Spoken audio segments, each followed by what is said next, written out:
Bonjour, on va voir la démo des variations de la fonction carré. Si on a l'allure de la fonction carré, on sait qu'elle est décroissante sur les négatifs, croissante sur les positifs. Maintenant ici, le but de la démonstration est de retrouver ces variations par calcul.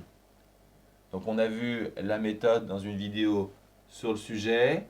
On prend A inférieur à B et on regarde ce qu'il en est pour f de A et f de B. Si on conserve les inégalités, la fonction sera croissante. Si elle change, la fonction sera décroissante. F de A, c'est A carré, puisque f de x, c'est x carré. F de B, c'est B carré.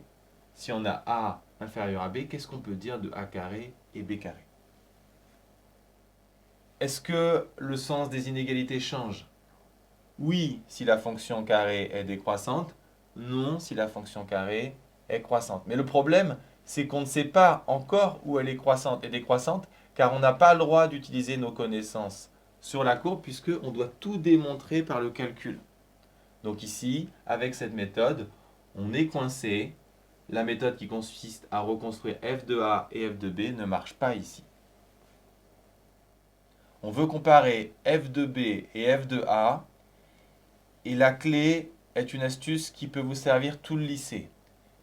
Elle consiste tout simplement à faire la différence entre f de B et f de A. Si cette différence est positive, ça signifie que f de B est plus grand que f de A.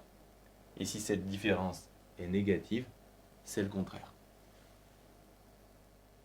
Donc, on prend A plus petit que B, on calcule f de B moins f de A. F de B, c'est B carré, f de A, c'est A carré. On reconnaît une identité remarquable. Donc on a B moins A fois B plus A. Et ce qu'on cherche, c'est son signe. Qu'est-ce qu'on peut dire? On sait que A plus petit que B, B plus grand que A, donc B moins A est positif. Autrement dit, f de B moins f de A le signe de B plus A. Ici, on a deux cas de figure. Si on prend A et B positifs, c'est-à-dire sur l'intervalle 0 plus l'infini, A et B étant positifs, A plus B aussi sera positif. Et si on prend A et B sur les négatifs, c'est-à-dire sur moins l'infini 0, A plus B sera négatif.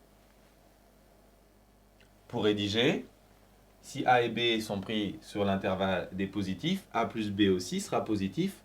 Donc f de B moins f de A sera lui aussi positif. C'est-à-dire f de B plus grand que f de A. Autrement dit, en résumé, si A plus petit que B, on a f de A plus petit que f de B. Les inégalités sont conservées. Donc sur cet intervalle, la fonction carré est croissante. Sur les négatifs, c'est tout simplement le contraire. Et donc, la fonction carré est décroissante.